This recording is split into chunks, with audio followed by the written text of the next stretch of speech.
السلام عليكم ورحمة الله تعالى وبركاته.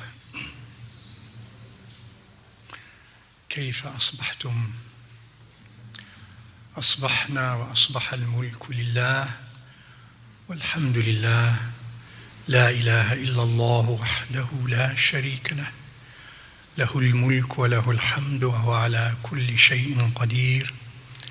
رب أسألك خير ما في هذا النهار وخير ما بعده. رب أعوذ بك من شر ما في هذا النهار ومن شر ما بعده. رب أعوذ بك من الكسل وسوء الكبر. رب أعوذ بك من عذاب في النار ومن عذاب في القبر. اللهم اجعلنا من الذين يستمعون القول فيتبعون أحسنه. Ya Allah, please help us be of those who listen to the words of admonition and follow the best of them. بسم الله الواحد الأحد الصمد الذي لم يلد ولم يولد ولم يكن له كفوا أحد. والحمد لله حمدا أبدا صرمدا، حمدا يليق بجماله وجلاله وكماله في جماله وجلاله، حمدا يليق بجزيل عطائه ونعمائه. والصلاة والسلام على أشرف أنبيائه سيدنا مولانا محمد الصادق الأمين الرسول المبين المبعوث رحمة للعالمين، وعلى آله الطاهرين الطيبين وأصحابه الغر الميامين والتابعين لهم بإحسان إلى يوم الدين. اللهم اجعلنا منهم. اللهم افتح مسامع قلوبنا لذكرك. Ya Allah, please open the hearing channels of our hearts to your dhikr. Ya Allah, please help us be of those who listen to the words of admonition, listen to them, internalize them, absorb them, and strive to actualize them, and do not ignore them, and do not relegate them to a tertiary position, and do not relegate them to behind the closets. May we be of those who, as we learn and as we understand, most importantly, we strive to actualize. The path to Jannah is through our deeds, not our bare knowledge. The path to happiness, the path to the ultimate freedom is the action, the sa'i, the doing, the energy we spend inside of us to control and to oppose the negative energies and drives inside of us. Wonderful, as Sister Abdul Rahman mentioned, ilm and amal, they are so related. Ilm, alima, amala. It's probably only in Arabic and the Quranic language that it is so obvious. Knowledge, deed, two different completely words and structures. Ilm, alima, amal, amala. The same letters, ayn, lam, mim. Just an order changed, which means it's a permutation of the other. Ilm and amal, ilm and amal. There can be no true ilm without true amal. And thus the challenge begins at every moment in our lives. The challenge is in our homes. The challenge is in our work. The challenge is in the street, in the market. The challenge is everywhere. May Allah Azza wa Jal grant us that. No, I did not forget, and I meant to say it in the middle, and then now I remember it again. Please remember our dear beloved student and Sheikh Salman's father passed away yesterday. And he is on his way, Sayyid Salman, to Canada to attend the funeral. May Allah subhanahu wa ta'ala grant him rahmah. May Allah subhanahu wa ta'ala grant him forgiveness. May Allah subhanahu wa ta'ala, who closed the chapter of his life in 4 dimensions, open his new chapter with forgiveness, with rahmah, with merciful love in the other dimensions. May Allah subhanahu wa ta'ala grant his children and his family after him and his loved ones patience and steadfastness in the obedience of him subhanahu wa ta'ala, and make them to him a sadaqa jariyah and amal salih. Ya Rabbi Ameen, Ya Rabbi Ameen, Ya Arhamar Rahimin. Wa rudda ilayna akhana Sayyid Salman inshallah ta'ala طيبا صحيحا زائدا في إيمانه وزائدا في توكله على الله سبحانه وتعالى. آمين يا رب العالمين. Ilm and amal.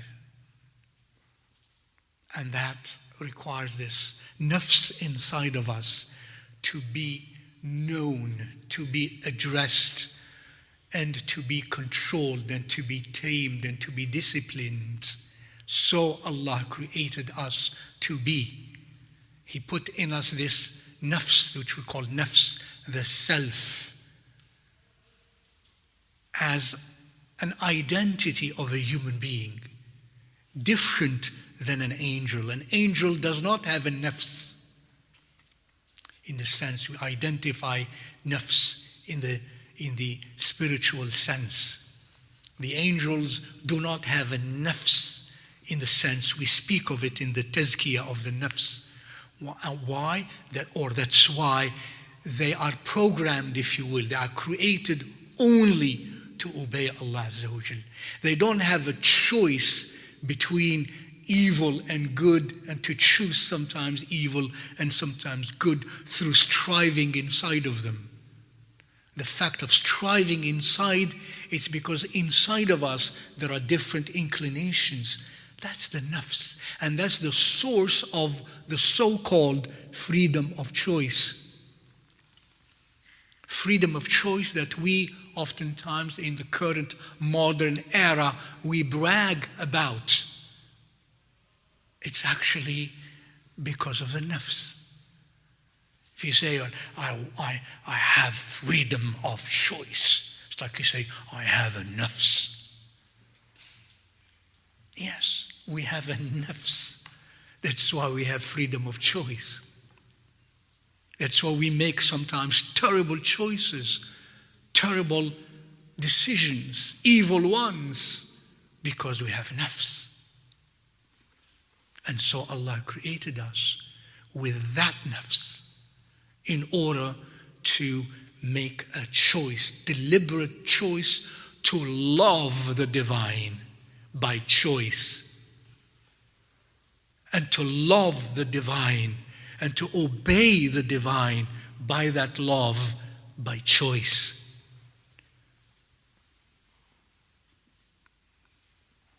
It's this dichotomy.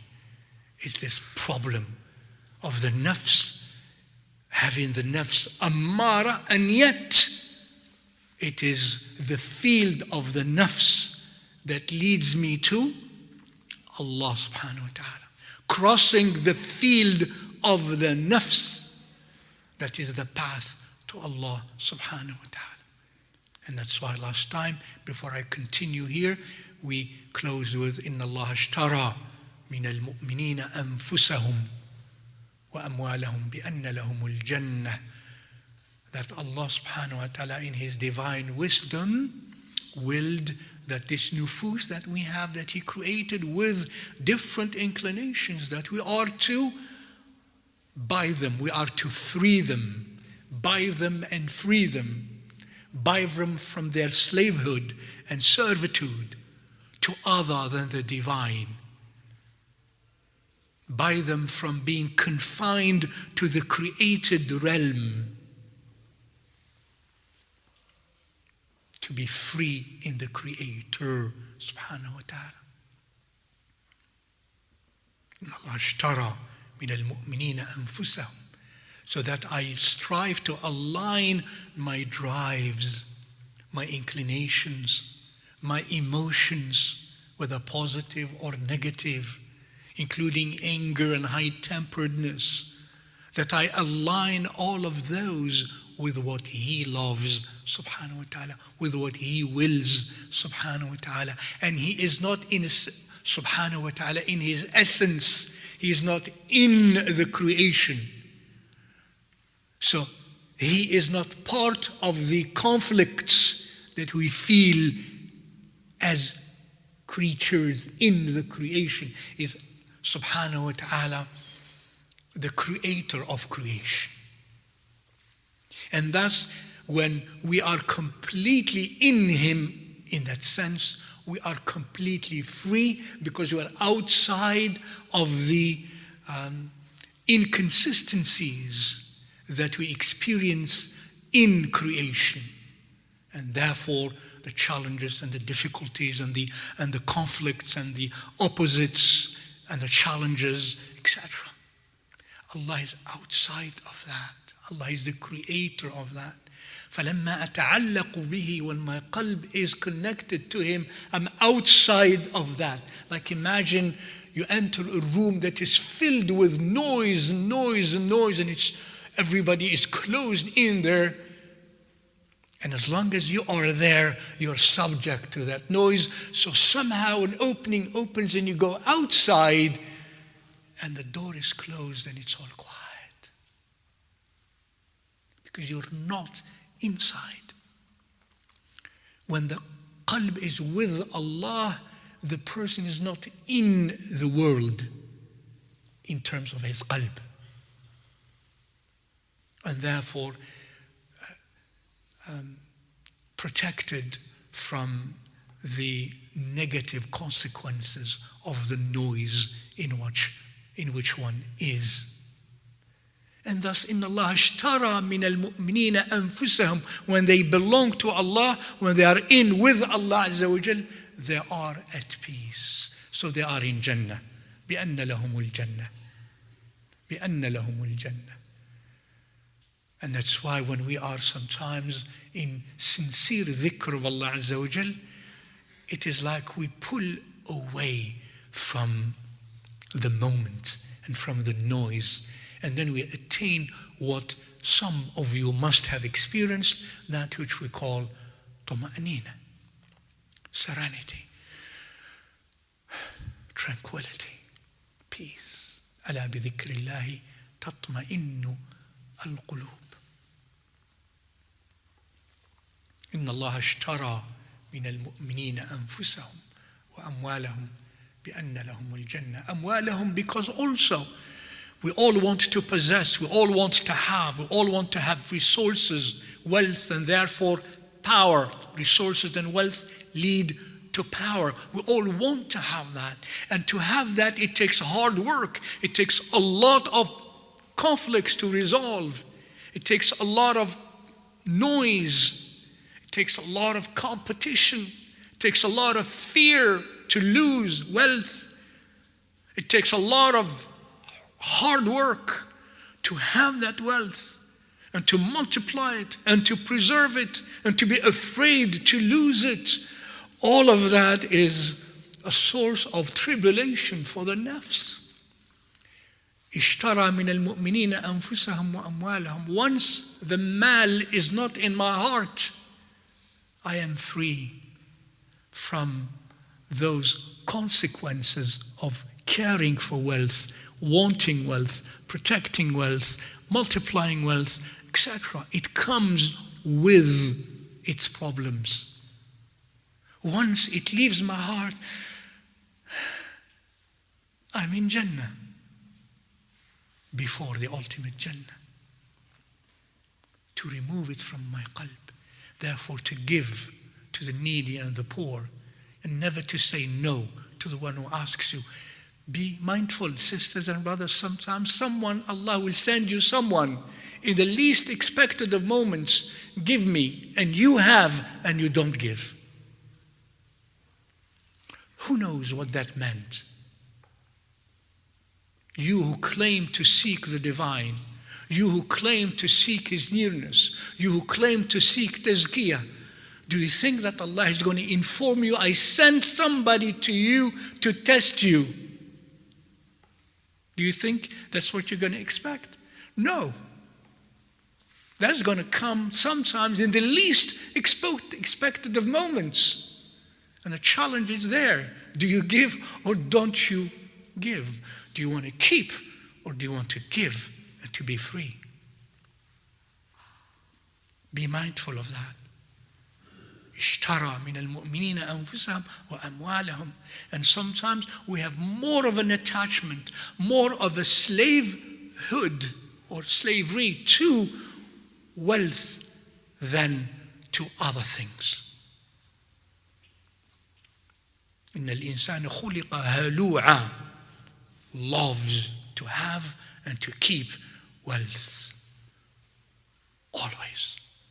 And therefore we do not attain the level of freedom through taqwa until we spend from that which we love most to keep. لن تنالوا البر حتى تنفقوا مما تحبون. إن الله اشترى من المؤمنين أنفسهم وأموالهم بأن لهم الجنة. And those who are inclined to sell their nufus, to free them, to sell them to Allah, to free them, and sell their wealth to Allah, to free them, are the mu'minun, because as Allah says, إِنَّ اللَّهَ اشْتَرَى مِنَ الْمُؤْمِنِينَ. He who or she who is stripped of iman is too backward intellectually to be able to advance spiritually and civilizationally in that way. That's too far. It's too much. When it's too backward intellectually, I surmise, and spiritually, to be able to be that advanced in the way he or she looks at his or her life. أن تشتري نفسك ومالك حتى تتحرر مما سواه عز وجل. That to sell these drives inside of me, nafsani drives inside of me, which include the drives of hoarding wealth and power. Until I do that, I am not a free man or woman. The ultimate freedom.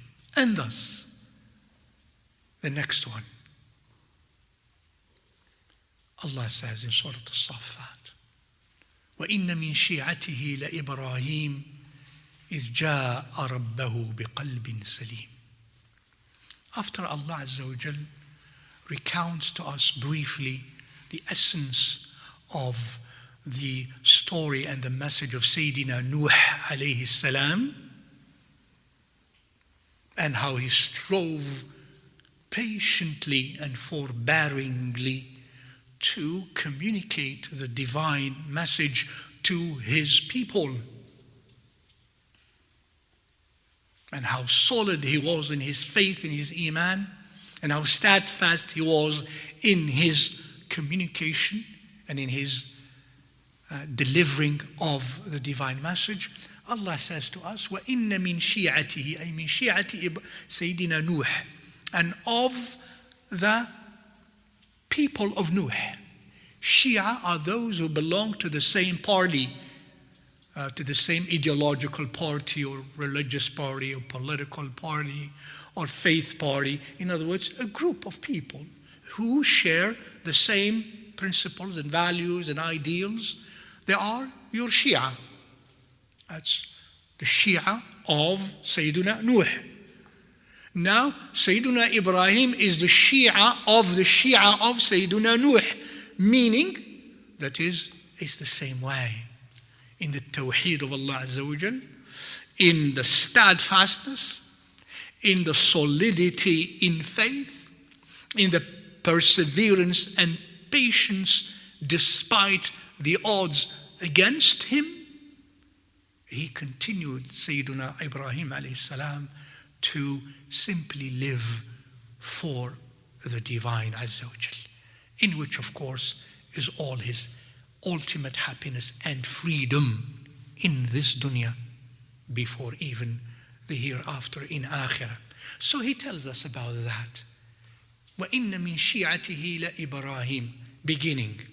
First of all, he belongs to this category of muwahhidun, to this category of those who affirm the divine oneness and those who strive ethically and morally to, inshallah ta'ala, live a life consistent with that tawheed.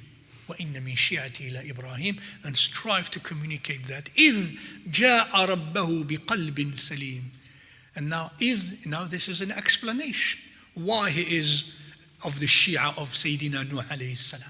إِذْ جَاءَ رَبَّهُ بِقَلْبٍ سَلِيمٍ.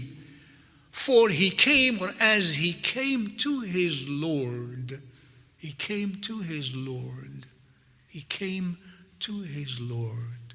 He came to his Lord. Is Allah subhanahu wa ta'ala in a geographical location in space-time to go to him? Subhanahu wa ta'ala. May Allah be exalted. He's the creator of space and time as we know them. So this ja'a ata rabbahu in what sense? Biqalbin. Ja'a rabbahu biqalbin. The means of his coming to his Lord is the heart. He came to his Lord with a heart. He moved inside of him. There is no physical motion or physical change of location to go to Allah subhanahu wa ta'ala. The motion, the change was inside of his heart. And he moved and he moved and he moved and he arrived ultimately in that qalb, he arrived to a condition called the condition of Salim qalb. Ata rabbahu, ja'a rabbahu biqalbin salim. This is how we go to Allah. How do you approach Allah? How do you come closer to Allah? Where is your heart? Your emotions inside of you, your attachments inside of you. What are they to? What are they for? For eating, drinking, copulating, sleeping, having fun, self-admiration, power, recognition, fame, celebrity, or what?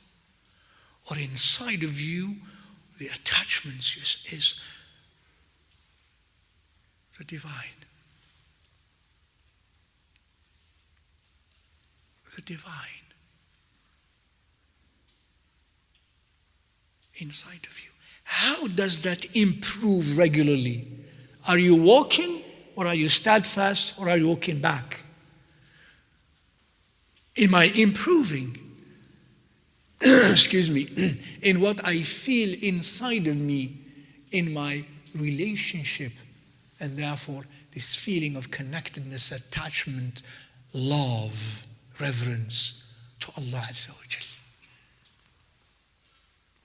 You say to each other, are you close to me? Are we close friends? Are we close friends? What does close friends mean? It means, are you close physically? That's what it means, close friends. We're close friends. That's not what it means. We're close friends meaning what? We have like attributes. What you are inside, I'm almost the same inside. We always agree in the way we feel, in the way we think. Yours and mine are the same. They're so close to each other. Close to Allah with your qalb. Where is your qalb? Are the characteristics that you harbor inside of you clean or unclean? merciful, compassionate, caring, fair, just, benevolent, wise, forbearing, patient, generous, magnanimous, courageous, brave, forgiving? Or are they the opposite of all of that? In the first case, that's how you are closer to Allah. In addition to feeling it, feeling that attachment, that hubb, love, that it drive inside of you emotionally, experientially, of love for Him. إِذْ جَاءَ رَبَّهُ بِقَلْبٍ سَلِيمٍ. He came to his Lord, and what is moving? The heart, through the phases of the change in the hearts. بِقَلْبٍ سَلِيمٍ, until the qalb is Salim. In the Arabic language, Salim, you all know Salim. Do we have a name Salim here? Salim versus Salim. From Silm. Salim is a person who is safe and clean and so on and so forth. You say, I went out of this terrible challenge, Salim, kharajtu Salima. I was in this conflict, alhamdulillah, I exited from that conflict, Salim. In other words, safe, unscathed. Salim is much more than that, is a hyperbole in language. It means not sometimes, but I'm always like that, constantly like that. Salim, ala wazni fa'il. Fa'il versus fa'il.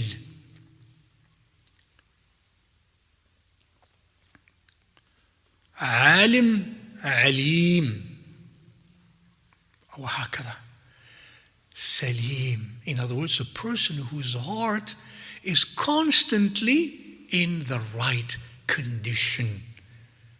No shirk in Allah subhanahu wa ta'ala. وَالْعِيَاذِ بِاللَّهِ. Salimun min ash-shirk, from associating partners with Allah subhanahu wa ta'ala, intellectually, dialectically, philosophically, academically, ideologically, and most importantly, experientially. Safin min ash-shirk, la yushriku billah. Inside of my qalb, there is no attachment for other than Allah at the expense of Allah Azza wa Jal. Never. Otherwise, it is shirk or a form of shirk, minor or major, subtle or obvious. Salimun min ash-shirk.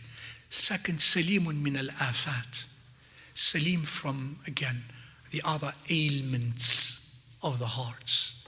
Salim from grudges, from hate, from anger, from kibr, arrogance, from delusion of ghurur. Salim from the many, as you know, feelings and emotions and internal negative energies that we have. Violent envy, that some of you call sometimes jealousy. Violent envy, al-hasad. Salim from at-tama', covetousness and want to have more and more without sharing and giving. Simply it's about me and I want more and I want more. Greed, miserliness. Salim from those. إلا من أتى الله بقلب سليم. فهذا إبراهيم عليه السلام جاء ربه بقلب سليم. As Allah Azza wa Jal tells us in the Quran, those who ultimately will be safely in the divine company are those who come to Him, as Allah says, with the qalb that is salim. وَلَا تُخْزِنِي يَوْمَ يُبْعَثُونَ يَوْمَ لَا يَنْفَعُ مَالٌ وَلَا بَنُونَ إِلَّا مَنْ أَتَى اللَّهَ بِقَلْبٍ سَلِيمٍ. Except those who will come to Allah with a qalb that is salim. And here is Ibrahim before he dies, still living, جاء ربه بقلب سليم. إذ جاء ربه بقلب سليم. He came to his Lord in his relationship with his Lord subhanahu wa ta'ala, in his relationship with Allah subhanahu wa ta'ala, his qalb. He must have worked hard, and ultimately the grace of Allah Azza wa Jal came sincere, clean, unpretentious, does not cover what he is or is not, does not use tangents to describe what he is and what he is not. Do not claim something to be of him when he is not. Weakness or strength. جاء ربه بقلب سليم. Salim from pretensions, Salim from claims, and Salim from what we said before also. جاء ربه بقلب سليم, with صدق, came to his Lord with صدق, with honesty, with sincerity, with truthfulness. جاء ربه بقلب سليم. He did not come to his Lord trying, for example, to justify the condition in which he or she is, in this case in which he was, alayhi salatu wasalam, whatever the condition was. He's not one who justifies, I did that because this. In other words, we rationalize sometimes the mistakes we commit so that they don't appear to be mistakes. In other words, we did that because there was a reason to do that, so you should accept that. That's not qalbun salim. I should come bankrupt from allegations, from rationalizations, from intellectualizations of what I am and what I do and what I have done. Qalbun salim. Simply, like imagine a newborn child. The beauty of a newborn child, the beauty in a child is this, innocence. Salama, until the child is taught and learns, unfortunately, through parents and through the environment, to be unclean, to be not innocent anymore. The child is innocent. Child doesn't know how to lie, doesn't lie. Child doesn't deceive. A child doesn't express in the pain or the joy in opposite way. No, he doesn't know. It's like, as you say, it's a white page. Qalbun salim. You come to Allah without pretensions. إذ جاء ربه بقلب سليم. And he said before, إني ذاهب إلى ربي, later, إني ذاهب إلى ربي.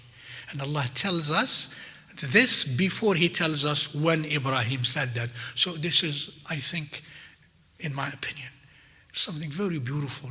Allah tells us about Sayyidina Ibrahim that he came to his Lord with a Salim heart before he tells us how he came to his Lord with a Salim heart. In which conditions, at the moment when that happened. جاء ربه بقلب سليم. Now when you come to your Lord with a qalb salim, Allahumma ja'alna minhum, may Allah help us be that way. We're learning, alhamdulillah, to develop a desire at least, and to develop hopefully the momentum, inshallah ta'ala, to walk. May Allah Azza wa Jal help us. And Allah continues to tell us, إذ جاء ربه بقلب سليم إذ قال لأبيه وقومه ماذا تعبدون أئفكا آلهة دون الله تريدون فما ظنكم برب العالمين فنظر نظرة في النجوم فقال إني سقيم فتولوا عنه مدبرين فرغ إلى آلهتهم فقال ألا تأكلون ما لكم لا تنطقون فرغ عليهم ضربا باليمين فأقبلوا إليه يزفون قال أتعبدون ما تنحتون والله خلقكم وما تعملون قالوا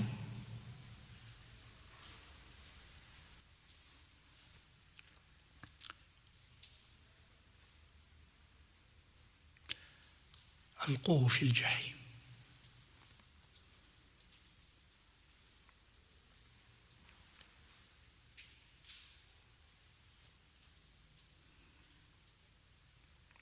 And Allah subhanahu wa ta'ala saves him.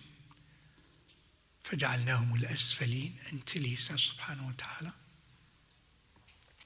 And then after that, which I'm not going to comment about, the incident where he, alayhi salatu wasalam, approached his people and told them about the ugliness of what they're doing in wal'iyad billah, serving and worshipping idols. And then he did what he did, and Allah saved him from what he saved him from the fire. يا نار كوني بردا وسلاما على إبراهيم فأرادوا به كيدا فجعلناهم الأسفلين. And then now he says after that وقال إني ذاهب إلى ربي وقال إني ذاهب إلى ربي. And before this moment, it is at this moment when Sayyiduna Ibrahim says, I am going to my Lord. Before this incident, Allah already introduces us Ibrahim alayhi salam by saying what? He came to his Lord with a qalb salim. جاء ربه بقلب سليم. When did that begin? Later in the account. قال إني ذاهب إلى ربي سيهدين. Now imagine what he went through of all those difficulties and hardships in da'wah and put in the fire to be burnt at the stakes. And he does not doubt Allah Azza wa Jal. He does not doubt, he does not accuse Allah Azza wa Jal. Why is God doing this to me? I am his messenger. I'm communicating his message. And these people are abusing me. And then I've been patient with all of that. Now they're putting me in the fire to burn me. Why? No, he doesn't do that. That's why, says Allah, from the beginning, before the story, جَاءَ رَبَّهُ بِقَلْبٍ سَلِيمٍ. It's a heart that is free from all of that.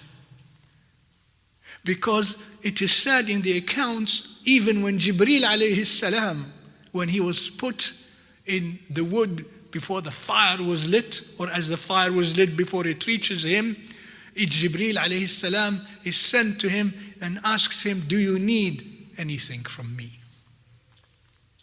May I help you? Imagine that. May I help you? What?